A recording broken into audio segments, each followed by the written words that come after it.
today I'm going to be showing you a great trick for checking the levels of your low end. And this is vital. I spoke about in a recent video the importance of balancing when you're trying to get a good low end mix. And if you don't get the levels right in the first place, then no matter how much EQ, compression, multiband compression you use, it's never going to sound right.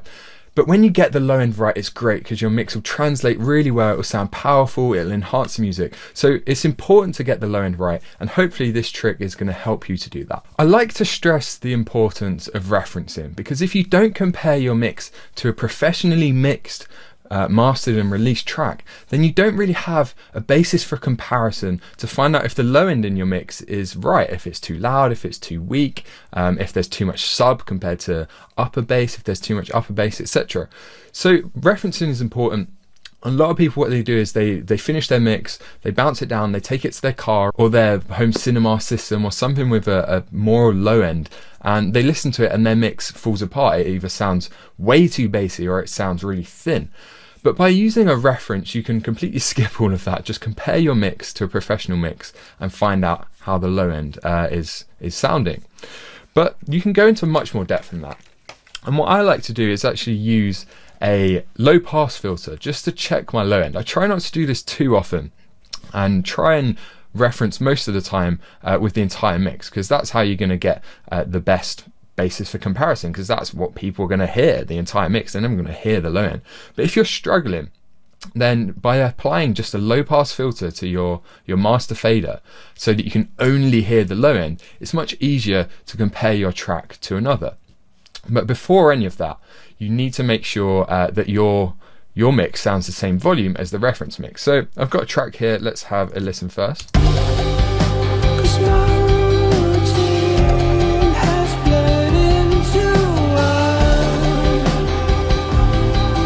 Cool.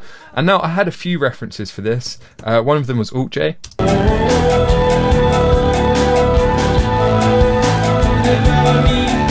And I used a Radiohead track as well.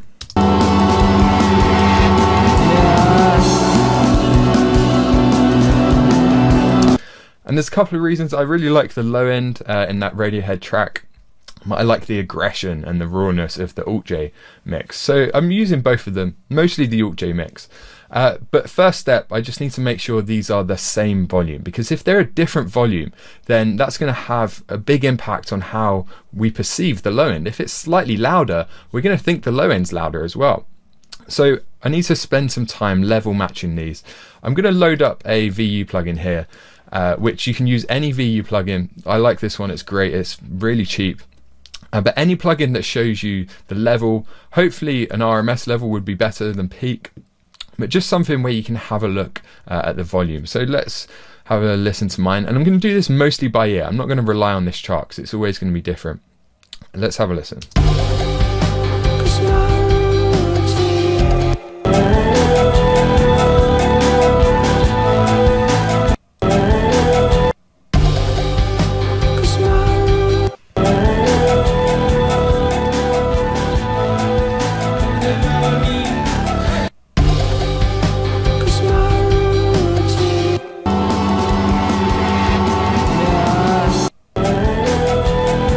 So now we've got a problem where the references are actually at a different volume as well. So I'm going to have to add in a bit of automation here. The Radiohead track sounded slightly louder. It's probably mastered a bit more aggressively. Let's try again.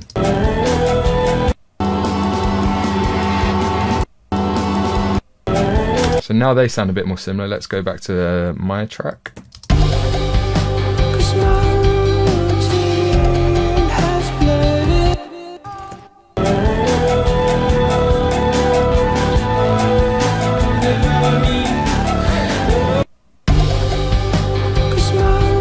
So we're getting there. Let me just check the VU meter. So if I play the reference,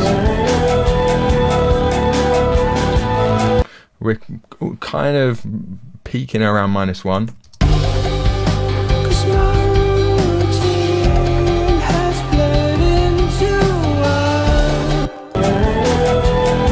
So yeah, we're in the same kind of area, but that's an important step.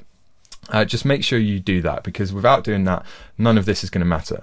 So now what we can do is compare the low end. So I can already hear, just by comparing without a filter on, Now, I think the low end on my mix is definitely too much, and it needs addressing. But now what I can actually do is engage this low pass filter. So I've just got a in Pro Tools, just the stock Pro Tools EQ. So I'm listening to all the low end here. I've got sub, I've got probably bass guitar as well. Let's have a listen to that. So I'm going to start with my mix and then go to the Alt J track and then flick back again.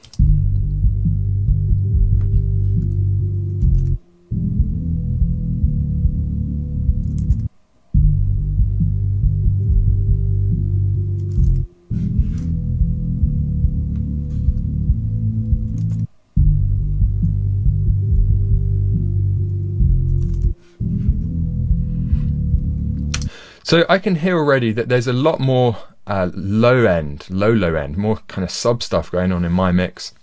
The Alt J track, I can hear a lot more energy, maybe towards the upper end of this filter here. You can hear a lot more energy in that kind of low mids area and above 100. Let's try Radiohead.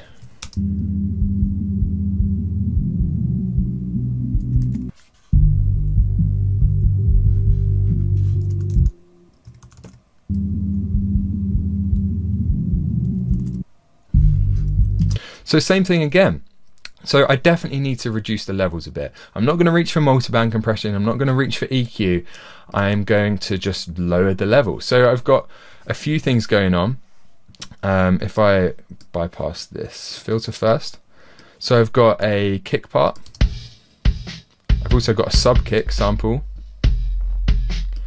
So let's bring those both down a bit.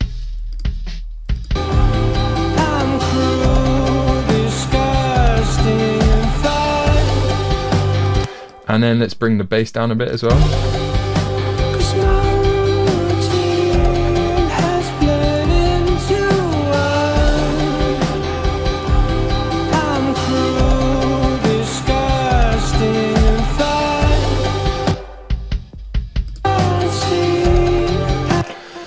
So that's sounding better already. If you reduce the levels of the bass or the kick to reduce some of the low end in the mix, but then find that the kick or the bass is getting lost, just boost the mids a bit more on the part that you want to exaggerate.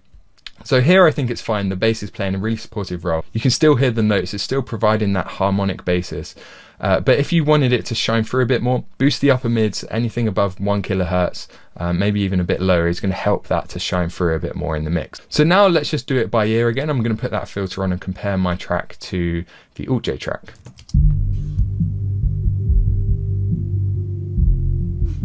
And now Alt J.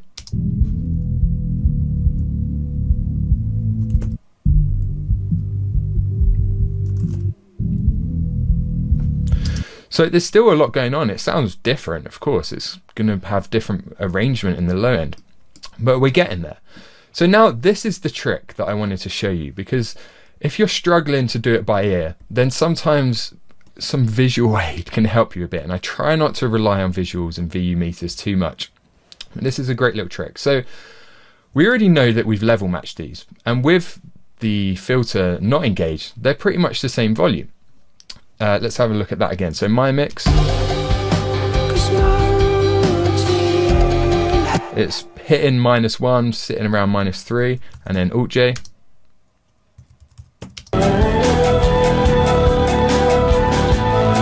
About the same. So they're about the same level. Now what I can do is engage this low pass filter that we've got here. And when I engage this, we've only got the low end. And we know that with the whole mix on, they're about the same volume.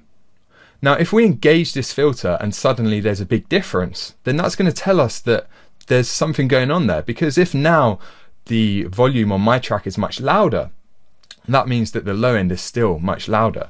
Or if it's much lower, that means the low end on my mix is now much lower. Let me just show you what I mean. So without the EQ, it's going to be about the same.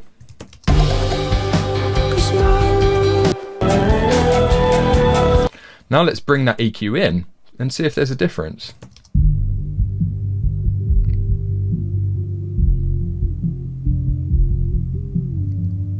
So that's kind of peaking at -3 on the first beat and then sitting between -10 and -7. Let's try the Alt J track.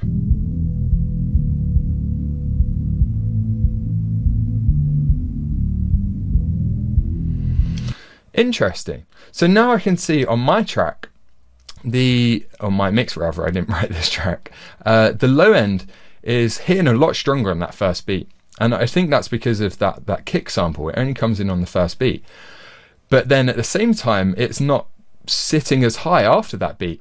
The Alt J track was kind of sitting around -7 the whole time, occasionally go to -5, whereas mine was hitting -3 and then going back down nearer -10. So what that tells me is I've got maybe too much bass on the first beat of the bar and then maybe not enough on the rest. Now it's up to me whether I think that's a problem or not. Of course, like the low end shouldn't always be the same. Sometimes I might want a bit more low end, sometimes I might want a bit less low end. And the other thing to consider is, do I want there to be a huge hit on the first beat? I kind of do, I like that. So I need to think about how I want to go about this, but that's given me some information that I wouldn't otherwise have. Let's try the Radiohead track as well. So this is my mix. So again, -3 and then going to this area, -7, -10, and then Radiohead.